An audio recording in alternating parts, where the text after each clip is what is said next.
Thank you. Good afternoon and welcome to the Assembly Committee on Education. Will the Secretary please call the roll? Assemblywoman Duran? Here. Assemblyman Flores? Present. Assemblywoman Gorlow? Here. Assemblywoman Hanson? Here. Assemblywoman Hardy? Here. Assemblywoman Krasner? Here. Assemblywoman Marzola? Here. Assemblyman MacArthur?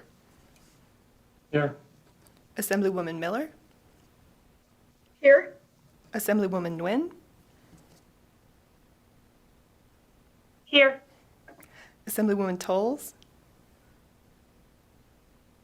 Here. Assemblywoman Torres? Here. Chair Bill Bray Axelrod. Here, and we do have a quorum. So welcome to everyone on video, online, or watching on the YouTube channel.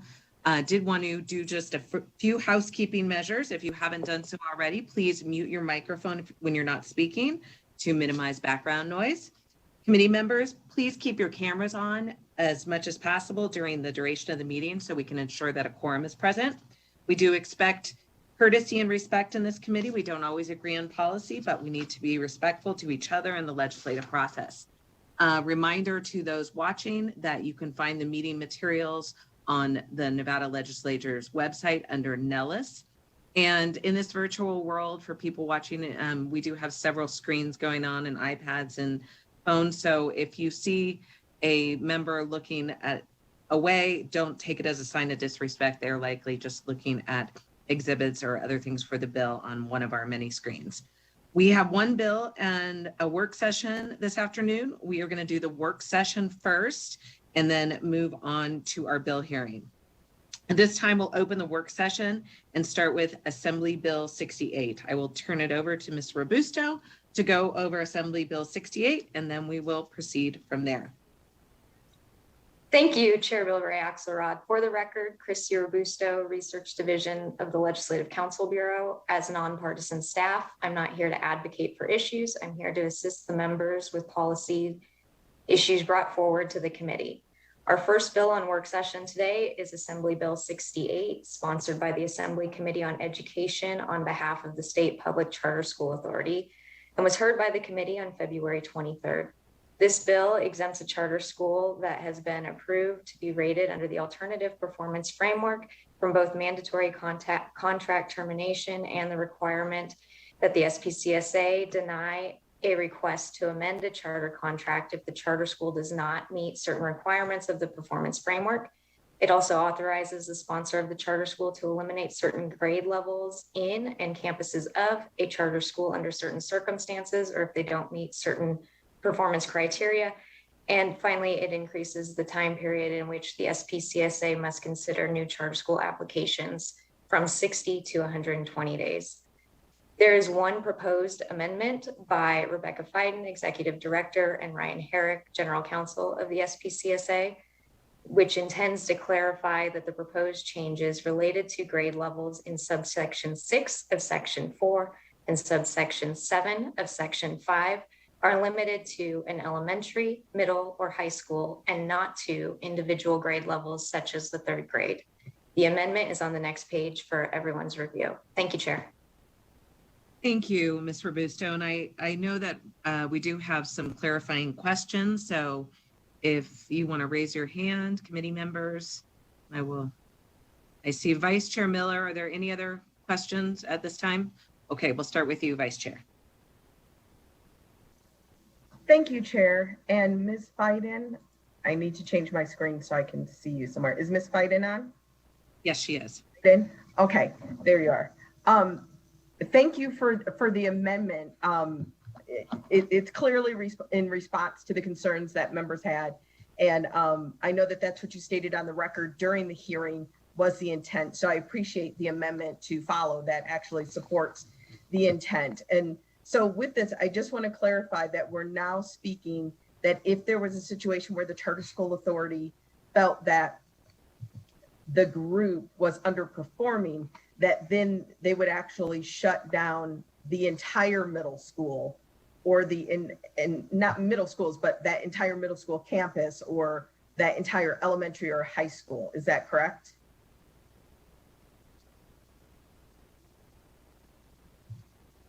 Chair Bilbray Axelrod, through you to Assemblywoman Miller. Thank you for the question.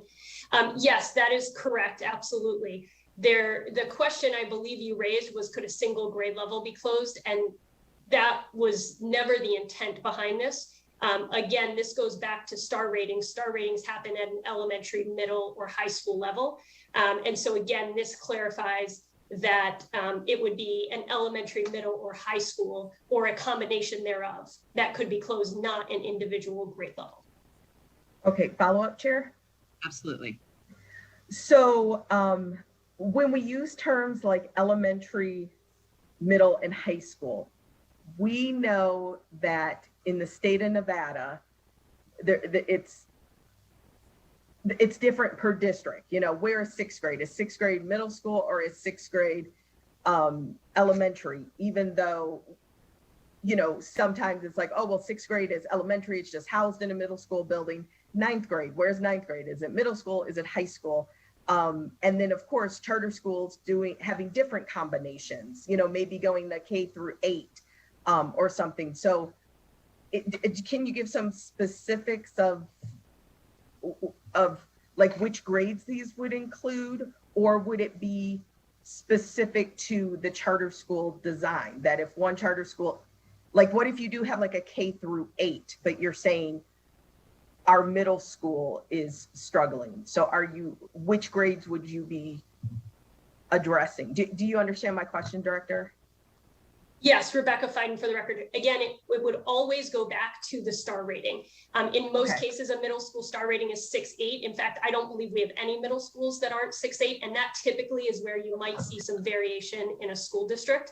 It would always line up with the star rating, because again, these termination statutes, you know, unless it's for financial purposes, which in like all likelihood is not going to see the disparate performance from one to the next. We're talking about academic performance. So that's always going to tie back to where that star rating occurred and the grade levels associated with that star rating. Okay, so even within a K-8, we may just be closing just the 6 through 8. Or if there was a high school that was like a 6 through 12 or 7 through 12, it would just be, okay, that makes sense. Thank you so much for that clarification. Thank you, Chair. Thank you. I appreciate that as well. Okay, with that, I would take a motion to amend and do pass Assembly Bill 68. I'd move to amend and do pass. We have, Second, Assemblywoman Torres. Or second. we have Assemblywoman Nguyen has made the motion, and a second from Assemblywoman Torres. Are there any comments on the motion before we vote? Okay. We will complete a roll call vote. When the committee secretary calls your name, please say yes or no. Madam Secretary, will you please call the roll call vote? Assemblywoman Duran. Yes. Assemblyman Flores. Yes. Assemblywoman Gorlow. Yes. Assemblywoman Hanson. Yes. Assemblywoman Hardy. Yes. Assemblywoman Krasner. Yes. Assemblywoman Marzola. Yes. Assemblyman MacArthur. Yes. Assemblywoman Miller. Yes. Assemblywoman Nguyen. Yes. Assemblywoman Tolles. Yes. Assemblywoman Torres. Yes. Chair Bilbray Axelrod. Yes, and the motion passes. I will assign the floor statement for AB 68 to Assemblywoman Torres. Okay, let's go to Assembly Bill 88. Ms. Robusto? Thank you, Chair. Assembly Bill 88, sponsored by Assembly Members Watts, Nguyen, Gonzalez, Peters, and Torres et al., and heard by the committee on March 9th, The bill requires that charter schools, public schools, and universities for the profoundly gifted adopt policies prohibiting the use of a name, logo, mascot, song, or other identifier that is racially discriminatory, contains racially discriminatory language or imagery, or is associated with a natural person with such history. However, an identifier associated with a federally recognized Indian tribe may be used if the school obtains permission for such use from the tribe. This bill also authorizes NSHE to adopt a similar policy requiring these identifiers be changed, with the same exception for identifiers associated with federally recognized Indian tribes. The bill also requires the Nevada State Board of Geographic Names to recommend changing the name of any geographic feature or place that is racially discriminatory, contains racially discriminatory discriminatory language or imagery, or is associated with a natural person with such history, and requires the board to submit a report to the Legislative Council Bureau. Assemblyman Watts has proposed an amendment to this bill, which does the following: removes a natural person with a racially discriminatory history from sections 1 and 3, deletes section 2 of the bill, which is regarding NSHE, and deletes subsection 2 of section 4 from the bill. Additional information regarding the proposed amendment is on the following page. Thank you. Thank you, Ms. Robusto. Before we take a motion, are there any questions about AB 88?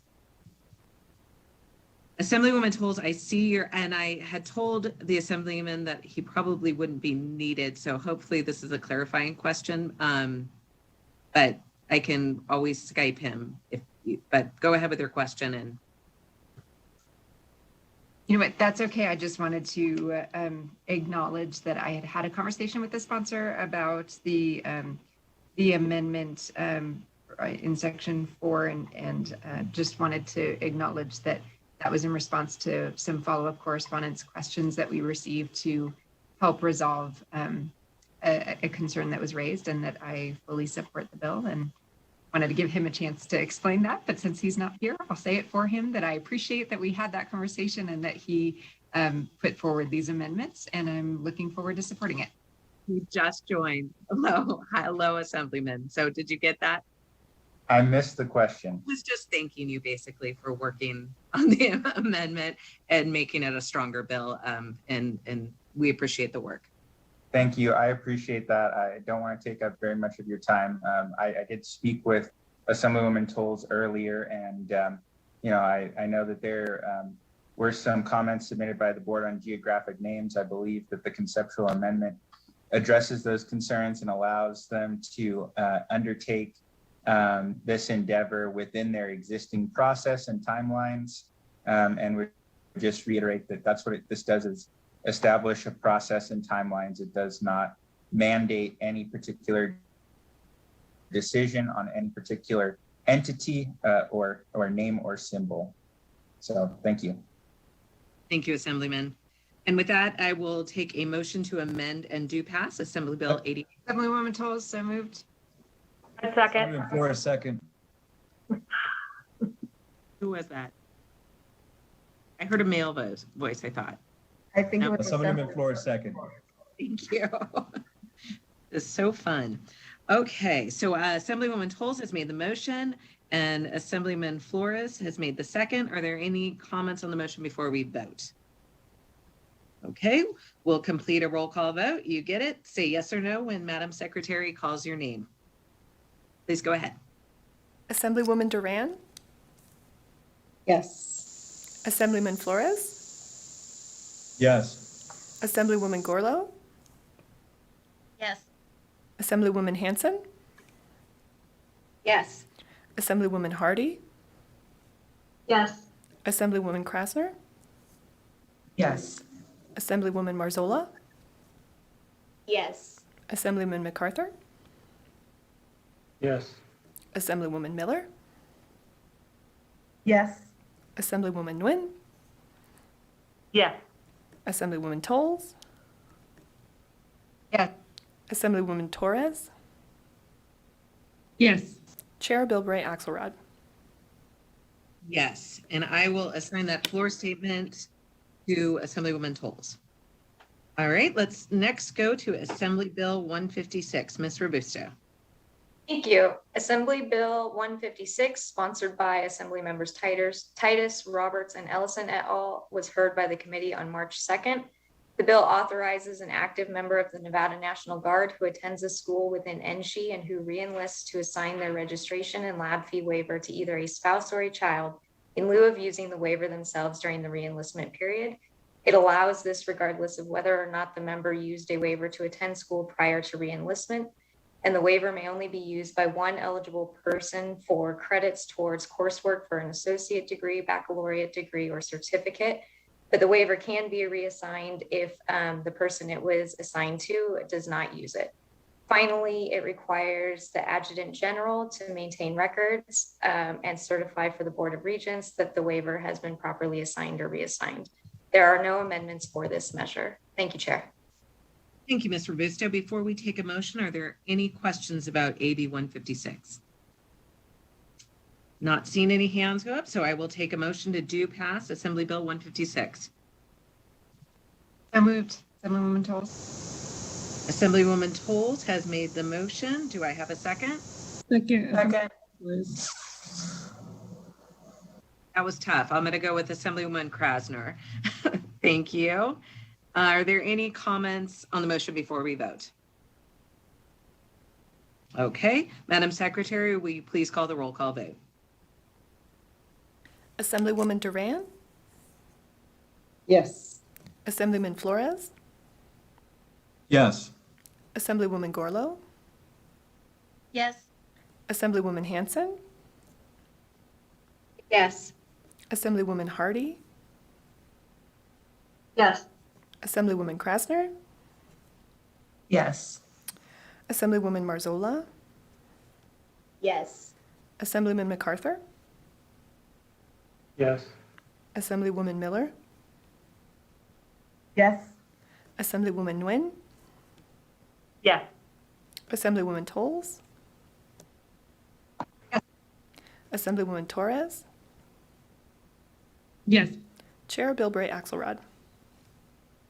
Yes, and the motion passes. I'll assign the floor statement for AB 156 to Assemblywoman Krasner. Let's go to Assembly Bill 165. Ms. Robusto? Thank you, Chair. Assembly Bill 165, sponsored by Assembly Members Hardy, O'Neill, Wheeler, Ellison, Roberts, and Senators Buck and Hardy, was heard by the committee on March 2nd. The bill removes the 5-year limitation on assessing tuition charges against honorably discharged veterans and prohibits the Board of Regents of the University of Nevada from assessing a tuition charge against all veterans that were honorably discharged. There are no amendments for this measure. Thank you, Chair. Thank you, Ms. Robusto. And before we take the motion, are there any questions on Assembly Bill 165? Okay, not seeing any. So I will take a motion to do pass Assembly Bill 165. So moved. Assemblywoman Michelle Gorlow. Assemblywoman Gorlow has made the motion. Do I have a second? I'll second. Assemblywoman Marzola. Assemblywoman Marzola has made the second. Are there any comments on the motion before we vote? Okay, Madam Secretary, will you please call the roll call vote? Assemblywoman Duran, Yes. Assemblyman Flores, Yes. Assemblywoman Gorlow, Yes. Assemblywoman Hanson, Yes. Assemblywoman Hardy, Yes. Assemblywoman Krasner, Yes. Assemblywoman Marzola, Yes. Assemblyman MacArthur, Yes. Assemblywoman Miller, Yes. Assemblywoman Nguyen, Yes. Assemblywoman Toles, Yes. Assemblywoman Torres, Yes. Chair Bilbray Axelrod. Yes, and the motion passes, and I will assign the floor statement for AB 165 to Assemblywoman Hardy. Lastly, we will go to Assembly Bill 167. Ms. Robusto? Thank you, Chair. Assembly Bill 167 was sponsored by Assemblyman Levitt and heard by the committee on March 4th. The bill requires that certain mental health resource information be included on the back of any identification card issued by the Board of Trustees of a school district, the governing body of a charter school, and a community college, state college, or university within NG. Assemblyman Levitt has proposed an amendment to this measure, which does the following: clarifies that the requirements would only apply to new IDs or reprinted IDs, requires that the new language included be specific to the National Suicide Prevention Lifeline and list the telephone number as well as provide an option to text, that NSHE must include the National Suicide Prevention Lifeline information as well, and provides that the information received by the National Suicide Prevention Lifeline may be shared with Safe Voice about Nevada students if it complies with current or future policies of the Prevention Lifeline. And finally, removes the requirement to print the information on the back of the ID card and instead allows for the information to be printed on either side of the ID card. The mock-up amendment can be found at the beginning of the next page. Thank you, Chair. Thank you, Ms. Robusto. And I believe we also we wanted to make an additional amendment to add some members to co-sponsor the bill. Is that correct? And I know Assemblyman Levitt is also here. I think there are some questions as well on the amendment. But can you raise your hand if you want it to be added as a co-sponsor? I see Assemblywoman Hardy, Assemblywoman Krasner. Is that okay with you, Assemblyman Levitt? Yes, Chair. Okay, and it looks like we do have a question from the committee members. Is there? I was just going to say, I'm happy to add as well, but I can't remember if I'm already a co-sponsor. So Put her on twice if she is. Okay, are there, maybe I'm wrong that there are any questions. It looks like Assemblywoman Miller might have a comment. Go ahead and you can say it now. Oh, go ahead. Okay. Thank you, Assemblyman, for addressing the questions and the issues that came up during the hearing through the amendments. And again, all of us have the same intent, which is to provide the most resources to our youth that we possibly can, and to try to reduce this, I can't even think of a word right now, but because one student lost to suicide is too much. But, so we're all trying to work in that mental health space to reduce that. But I'm still just not personally there with some of this. It doesn't seem to reduce it or clarify it for me, and trying to make sure what's on there. I'm also not comfortable with having with it feels like we're undermining Safe Voice. And so I also know that when we've been spending years building up that support of Safe Voice, so I will vote it out of committee, but I still reserve my right to change it on the floor. But again, that for me, I think that Safe Voice and what they do for our youth, and knowing that we won't be able to capture that data, that remains a concern for me.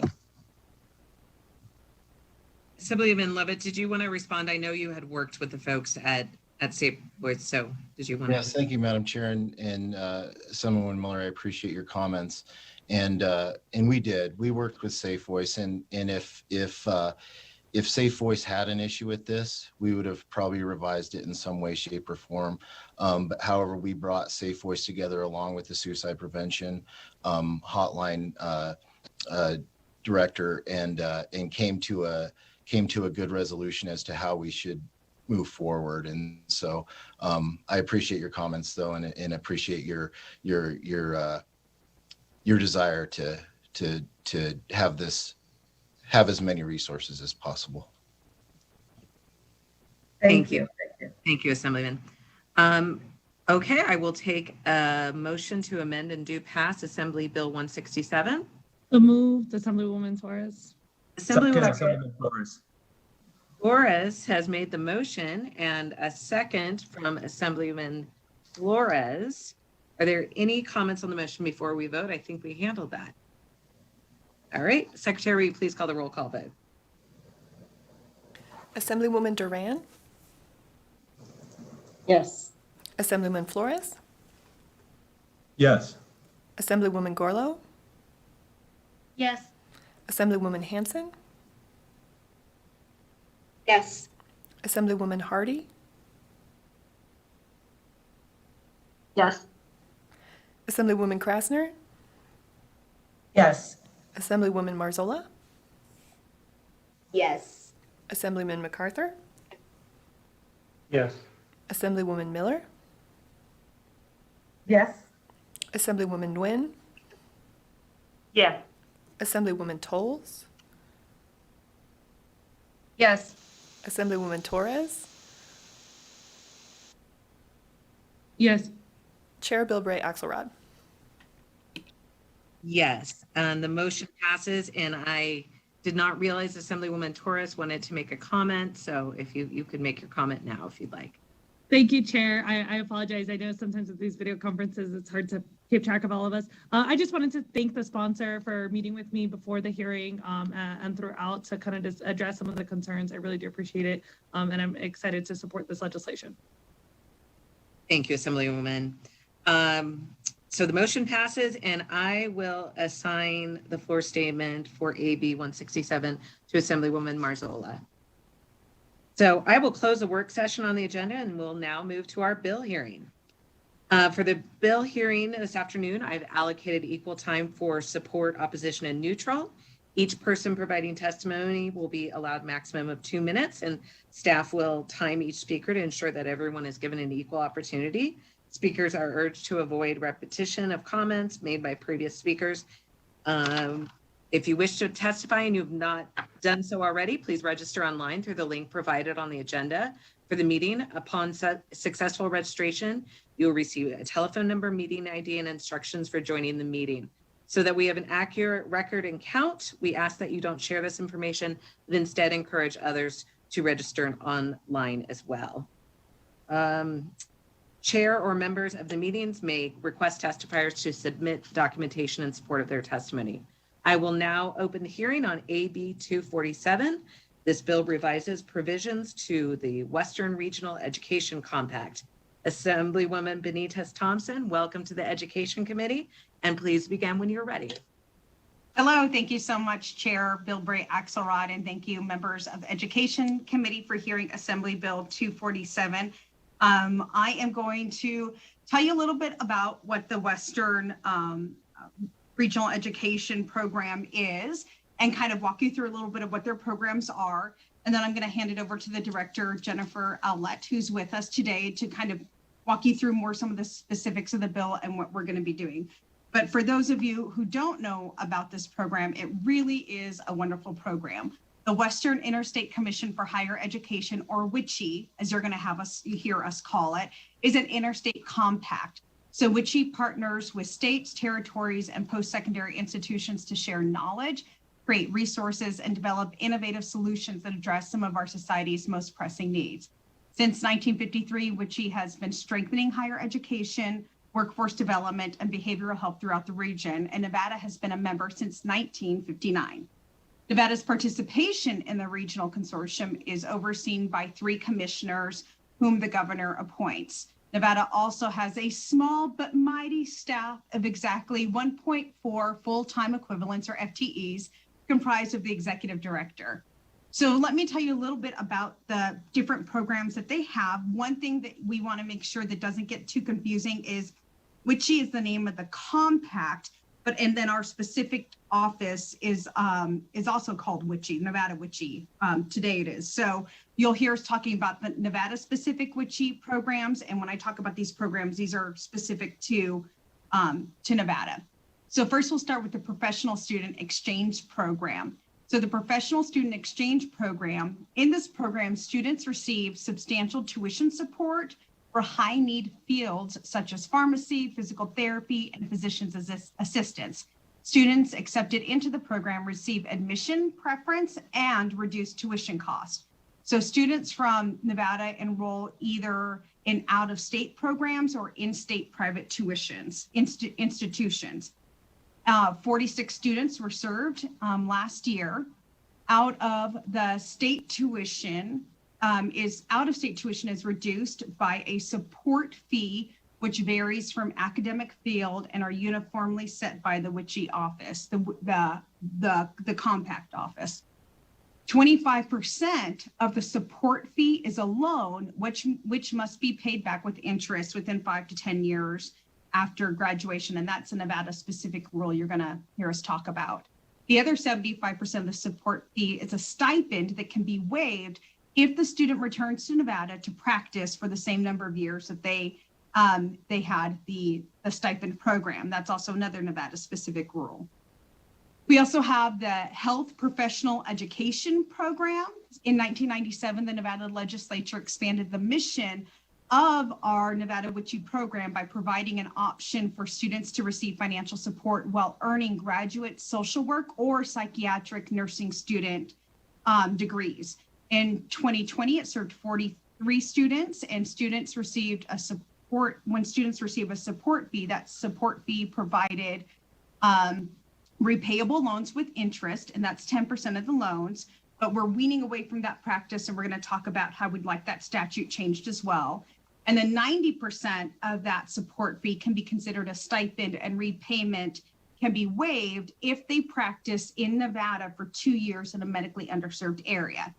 Lastly, we have the Behavioral Health Program, which funds 3 psychologists to pursue careers in rural and underserved areas of Nevada through internships.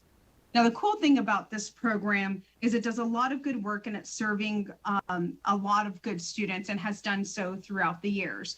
But the statute is written in a fairly rigid way. When you read the statute, when you're in 397, you see that specific information like the amount of interest that needs to be charged and how these loans are handled remain really static, and that we have found that we can find better ways for this program to work and to be a little bit more flexible and really go further for students when they're accomplishing their degrees. So to walk you through the specifics of 247, I'm going to hand it over to Ms. Salette. Thank you, Assemblywoman Benitez Thompson. You did such a wonderful job introducing the program and all of the nuances. Thank you, members of the Assembly Committee on Education, for hearing AB 247 today. My name is Jennifer Ouellette, and I am the director of the Nevada office of the Western Interstate Commission on Higher Education, or WICHE. We go by many names right now, which is one of the things that we're going to be addressing through this legislation.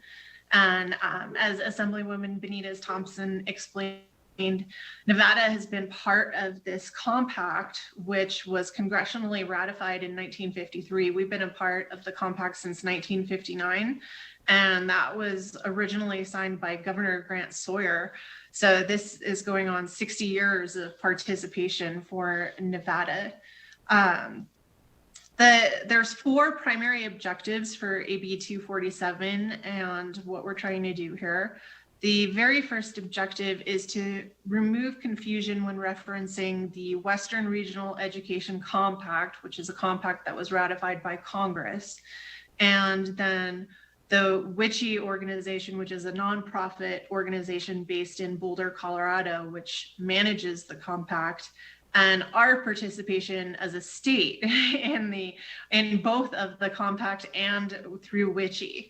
And right now, the legislation currently uses all of those terms interchangeably, and this legislation would really differentiate when we're referring to WICHE in Colorado and the Nevada office that is participating in WICHE's programs.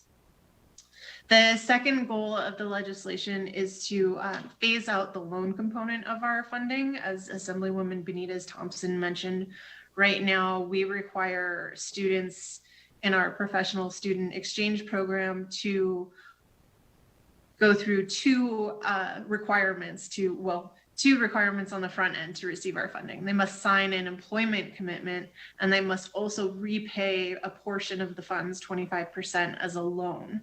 So no other state in the Western states do this except for Nevada.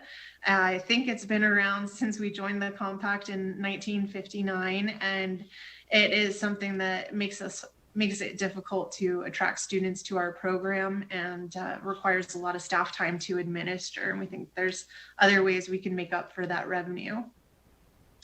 The third goal is a lot of our program policies, as Assemblywoman Benitez Thompson mentioned, are written in statute, and this is probably just a function of beginning the statute in 1959. Interest rates, payback provisions, penalties are all included in statute, so we'd like to move those from statute to regulations so that they can be revised regularly with public input through the regulatory process. And then the last item is to clean up some of the existing language and terminology. Again, because this chapter was created in 1959, a lot of the terminology has been updated or isn't used anymore. And we have gone through and simplified the chapter so that it's easier to read for people that are not familiar with our programs. And I'm going to take a very brief time to go through section by section, what the bill will do. And please let me know if you have any questions as I go through. I will try and be quick and concise. Sections 2 through 5 add definitions to commonly used terminology throughout the chapter, with section 4 in particular clarifying our agency, our Nevada agency, as the Nevada office participating in WICHE. Sections 6 through 8 adds Guam as a participating U.S. territory. WICHE has submitted a friendly amendment to clarify references to Guam and CNMI as the U.S. Pacific territories and freely associated states, and that is included as an attachment to the hearing materials. Sections 9 through 10 and also 12, again, clarify provisions regarding WICHE and the Nevada office, differentiating those two items. Section 11 and 13 simply updates out-of-date terminology to reflect the goal of enrolling Nevada participants in programs administered by the Nevada office. Section 14 is where we get to the loan component of our funding. And as mentioned, the PSEP program comes with 75% of the funding is required to be met with an employment commitment. So for the funds that we provide students, they must sign an employment commitment, usually 1 year of funding for 1 year for 1 year of employment, and that will forgive 75% of the funding that we offer. The other 25% is repaid as a loan, irrespective of where the student is employed. And while many Western states, other than us, also require an employment commitment, no other Western states require a loan component for people who are actually returning to Nevada, which is the goal of our program. Section 14 would make 100% of the funding a stipend that is forgiven in exchange for employment for any contract signed after July 1 of 2021. Section 15 clarifies the provisions apply to the Nevada office and simplifies some out-of-date terminology. Section 16 clarifies the provisions apply to the Nevada office and updates language to account for removal of that 25% loan component. Section 16 also strikes some language that applies to accounts prior to 1985, which we don't have those on our books anymore. Section 17 is part of what we were talking about earlier about moving some program provisions and policies out of statute and into regulation. So if a participant who accepts our funding does not fulfill their employment commitment, then 100% of that funding becomes a loan that they need to repay to us. And that will remain the same with these changes to the statute. But a lot of the provisions of that loan, including interest rates, how long they have to pay it back, penalties, and also delinquency fees are written in statute. And I don't believe they have been changed in quite a long time.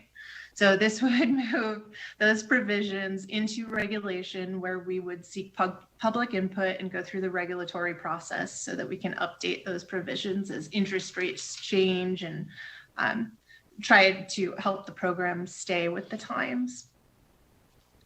Section 18 updates old terminology, strikes language for accounts prior to 1985, and clarifies the requirements associated with both of our tuition assistance programs, the PSEP and the Health Profession Education Program.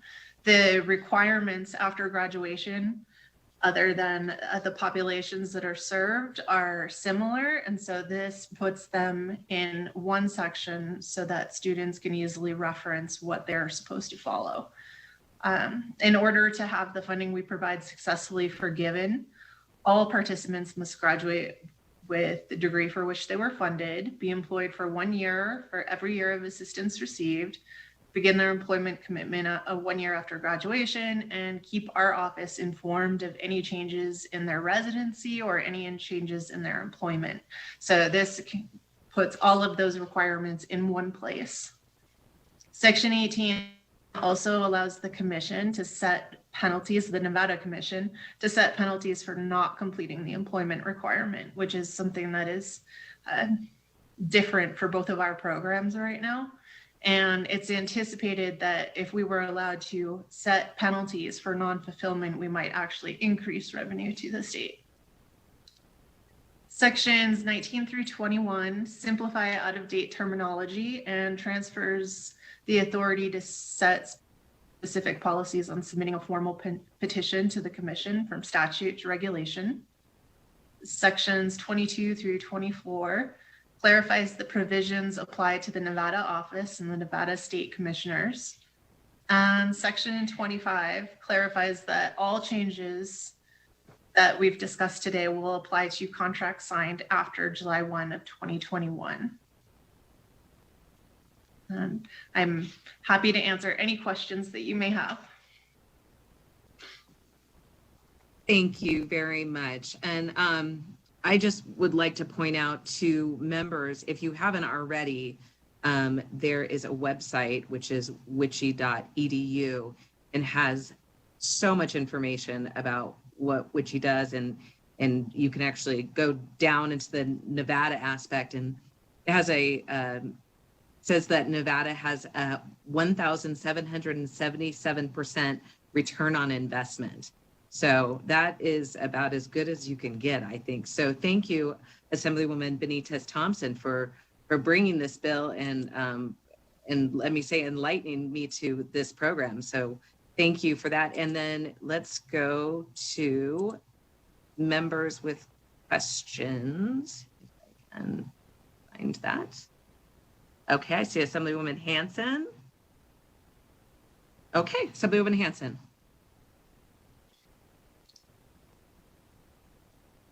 Thank you, Madam Chair. And thank you, Majority Leader Benitez Thompson, for bringing this bill. I love this. Whenever we can have students and recruit and help serve some of the populations and services that we need, I think this is a win.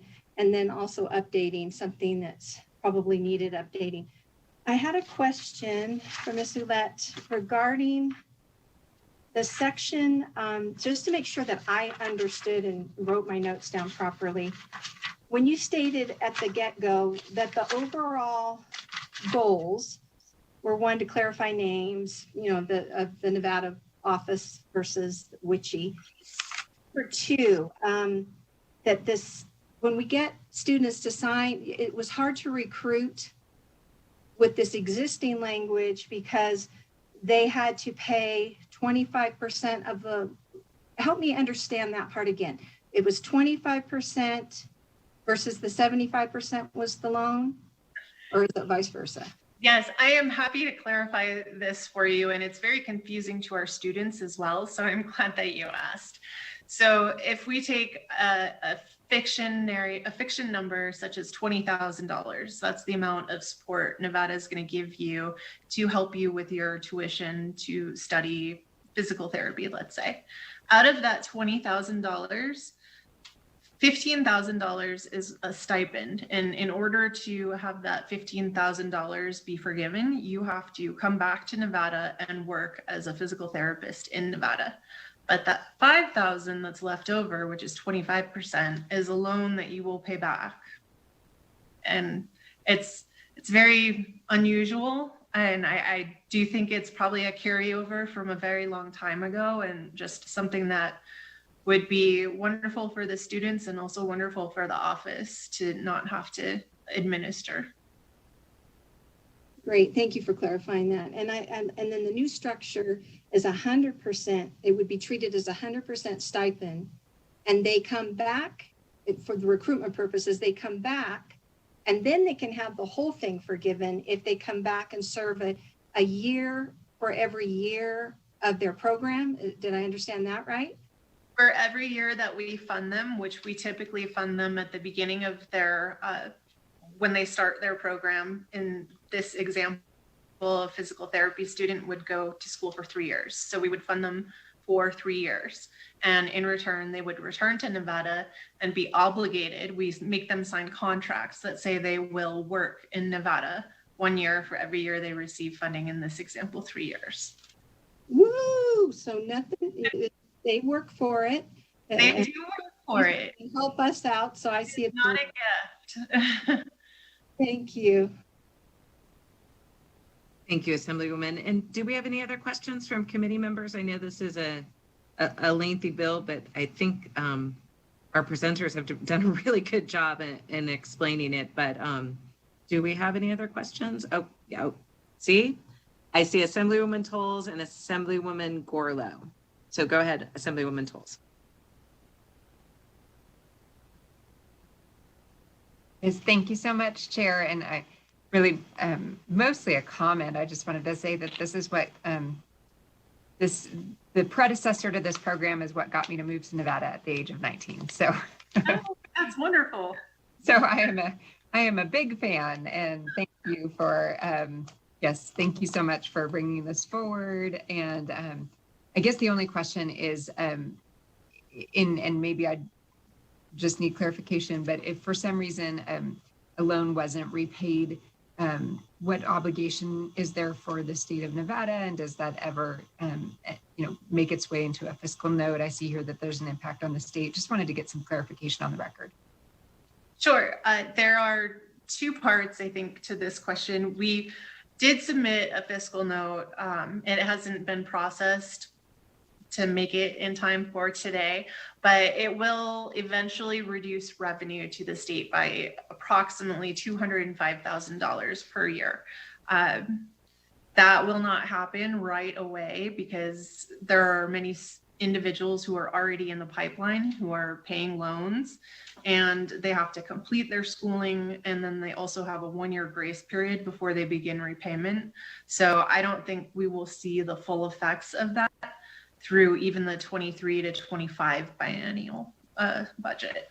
I think it will be the next one after that we'll really be able to see the impact of that.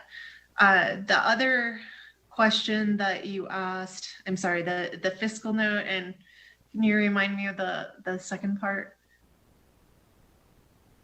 Yeah, actually that was the second part. So what happens if the first part not repaid? Yeah. Okay. So questions answered? Okay, thank you. Assemblywoman Gorlow. Thank you very much, Chair Bilbray Axelrod. I have a question. When you brought up that you normally would pay like 3 years for a physical therapy student, does that mean that this would go towards a graduate physical therapy student, or are you also loaning to bachelors? And then my second question would be, what is a typical or average loan that you, or stipend, I guess now, that you typically award? This is Teresa Bonilla-Thompson. I can take the first part of that and give it to Miss Olet. So yes, this is all professional degrees. This is all higher education. So occupational therapy, physical therapy, physician's assistants, pharmacy in the professional student exchange program, then in the health professional exchange program, master's of social work, an APRN, advanced practicing registered nurse, psychiatric nurse, geriatric training, and then MSN to your program. I'll let Miss Olet answer the other part. Sure. The support fees, we call them support fees, but the amount of funding that we give each participant in our program varies depending on which program they're in. So for the example of physical therapy, right now for this year, they receive $15,750 in tuition assistance, but that would vary depending on which field it is. It ranges anywhere from $5,000 to $5,000 for social work, $10,000 or $7,700 for advanced APRNs, and then as high as $32,400 for veterinary medicine students. So there's a range. Thank you very much. And quick follow-up, Chair. Okay. Knowing that it's for graduate students, this got me thinking, because I just recently did a tour of my alma mater for my daughter, and they have a program that is for occupational therapy, but it combines the bachelor and master's program. So I'm seeing that's happening with some of them. That was for occupational therapy. I've seen some for physical therapy. How would this work then for a program that's doing one of those combination programs? I am not sure on the answer for that. I can definitely look into it for you. I'm not familiar with any examples of our students that are currently doing something like that. This is Woman Benitez Thompson. There is a separate program out there, WUCHI. So not to confuse WUCHI with WICHI, because that would just either which way you want it. So WUCHI is for the Western undergraduate one. So I don't know if you're thinking maybe of something that they do, or if you're thinking of a fellowship, but we can talk after this and look at what school your alma mater is, and if they're part of this compact, or they might be part of another compact. Okay, thank you. They're not part of this compact, just for the record. It was just a program that I knew that they were doing. I wasn't sure if someone around here might be doing something like that and how it would work if there were some. So we'll talk offline. I appreciate your answers. Thank you.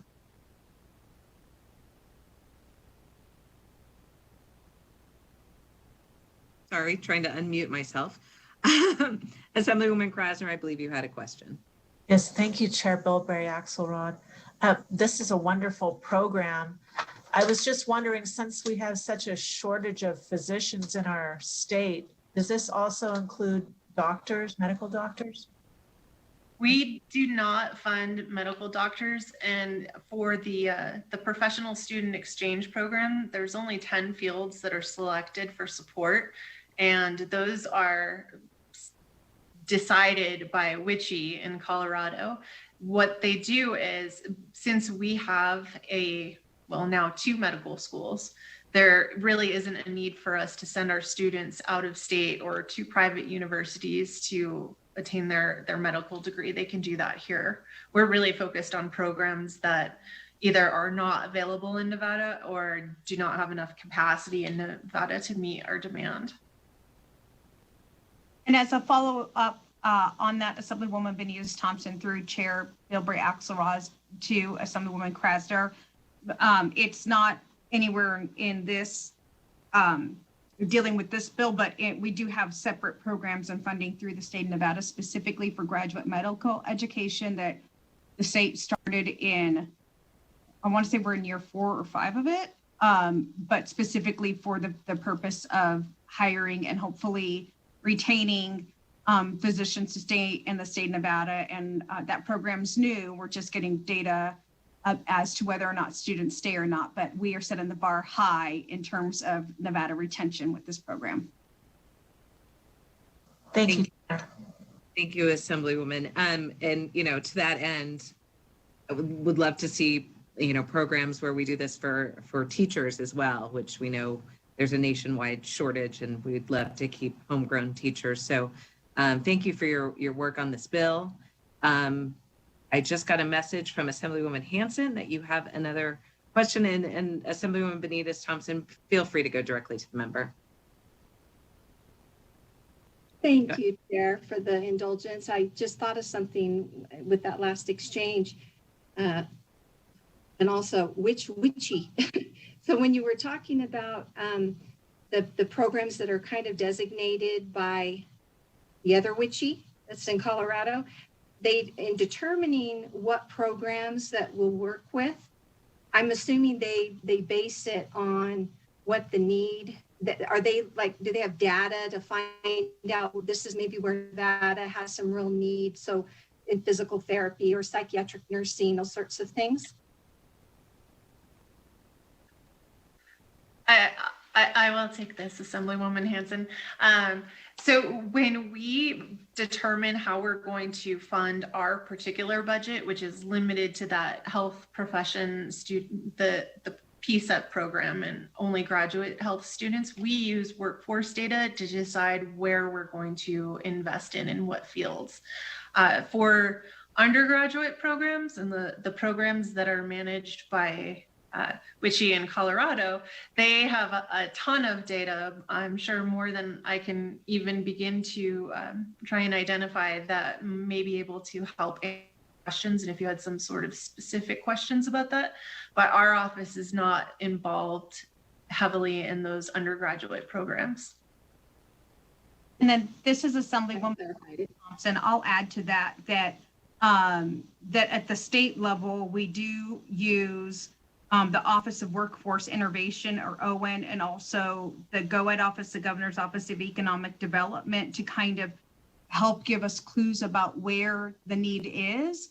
And there have been some recent shift in the program where some legacy programs did their job. And a good example would be veterinarians. This program for a long time funded veterinarians, and they came back and said, we have a sufficient number of veterinarians in the state. We no longer have a shortage anymore, according to our workforce innovation data and to GOED. And so the board was able to take those specific slots and say, okay, where is there still, we have underserved medical needs. And so you saw a reallocation to additional physician assistants because we want to keep working towards those unmet needs. Thank you for that. And if I could ask a clarifying question on that point. So you are able to make those types of changes, but so is that's part of the regulatory aspect, the NAC on that part, that you can make those changes? Or is that something that's done by WICHE? I'm probably not explaining my question very well. For the record, no, you are explaining it perfectly, and I think demonstrating some of the real confusion that arises from us borrowing the WICHE name so heavily. We do that particular part through the budgeting process. So those of you who are on Ways and Means will have already heard our budget and that shift in the fields that we're funding and how we've decided what fields to fund based on workforce data. Thank you for explaining that. All right, with that, members, I think we will go ahead and go to the phone lines for testimony. We'll start out with support. BPS, do we have any callers on the phone for support of AB 247? To testify in support on AB 247, please press star 9 now to take your place in the queue.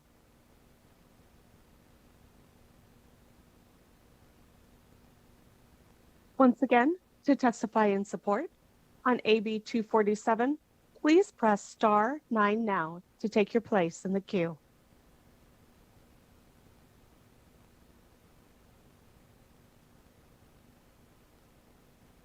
Chair, at this time, the line is open and working, but there are no callers to testify in support on AB 247. Next, we'll hear testimony in opposition. Do we have any callers in opposition to AB 247? To testify in opposition on AB 247, please press star 9 now to take your place in the queue.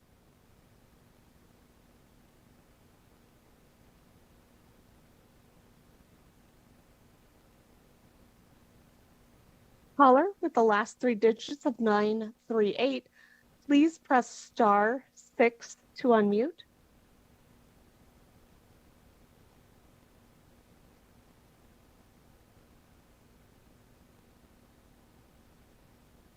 Caller with the last 3 digits of 938, please press star 6 to unmute.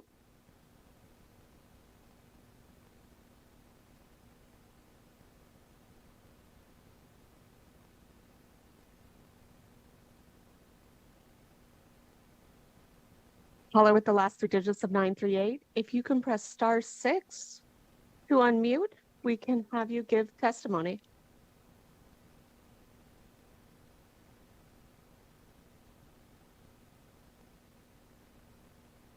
Chair, I apologize. Our caller seems to be having trouble unmuting. There are no other callers at this time. Thank you, BPS. And I know that we did have one person signed in as support, so I'm wondering if that might be the caller. And caller, if you can hear me, I apologize that we were not able to hear your testimony, but if you wanted to send your testimony in writing, I will make sure that the committee sees your testimony, and I apologize for that. Next, we will go to neutral. Is there anyone on the line for neutral? To testify in neutral on AB 247, please press *9 now to take your place in the queue.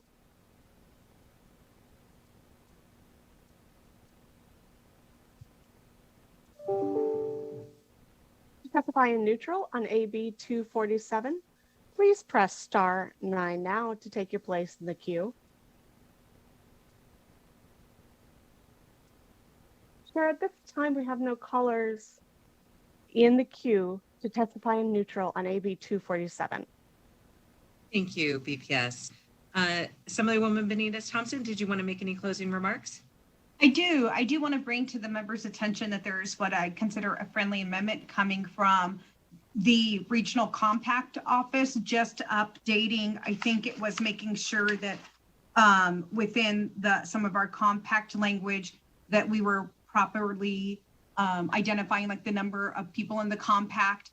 And so you'll see that, and we consider it friendly. We have no concerns with that at all. And it just makes sure that our compact language to match up with their compact language. Thank you, Assemblywoman. And I think your co-presenter did reference that amendment at one part in her testimony. I believe the amendment also changed the term Guam to all U.S. territories, or made it a little more broad. So, but thank you for clarifying that it is friendly. And with that, I'll close the hearing on AB 247. Thank you very much. Before we go to the next agenda item, which is public comment, I'd just like to remind people who are calling in for public comment that this is an opportunity to discuss general matters that fall within the purview of this committee. Remember, you have 2 minutes. Clearly state and spell your name and limit your comments to as close as 2 minutes as you can. Staff in broadcasting and production services, please add the first caller with public comment. To give public comment today, please press *9 now to take your place in the queue.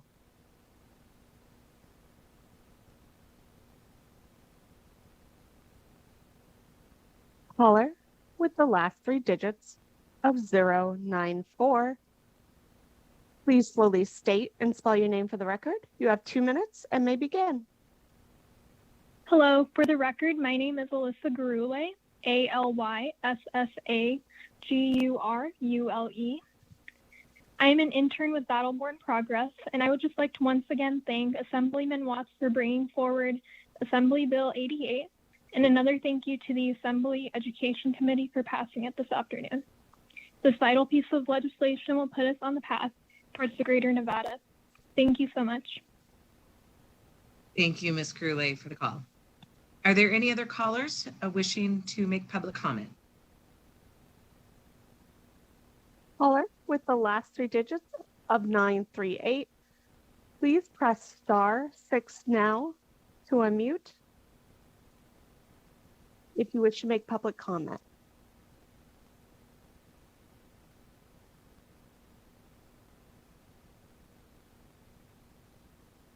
Caller with the last three digits of 938. Please press *6 to unmute if you wish to make public comment.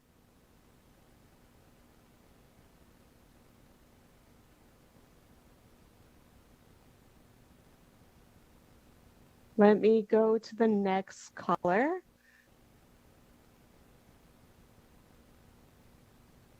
Caller with the last three digits of 090. Please slowly state and spell your name for the record. We are currently on public comment. You will have 2 minutes and may begin. Hi, Hi, my name is Erin Phillips, ErinPhillips. I'm the president of Power to Parent. I'm calling today just to speak briefly about the bill that was brought by Assemblyman Levitt, AB 167. Even prior to the pandemic, we've had a mental health crisis in the state, and distance learning has exacerbated this crisis. In Clark County alone, we've had 21 suicides that we can confirm of CCSB kids during the school year. We need to do everything in our power to identify those students who are struggling with mental health and provide the resources that they need. We believe that this is an important step in providing greater access to a resource that could potentially save lives of our youth. We want to thank Assemblyman Levitt for this thoughtful piece of legislation, and we are in support of it. Thank you. Thank you, Ms. Phillips. Are there any other calls in public comment? Chair, at this time, the line is open and working. However, there are no other callers for public comment at this time. Thank you, Broadcast Services.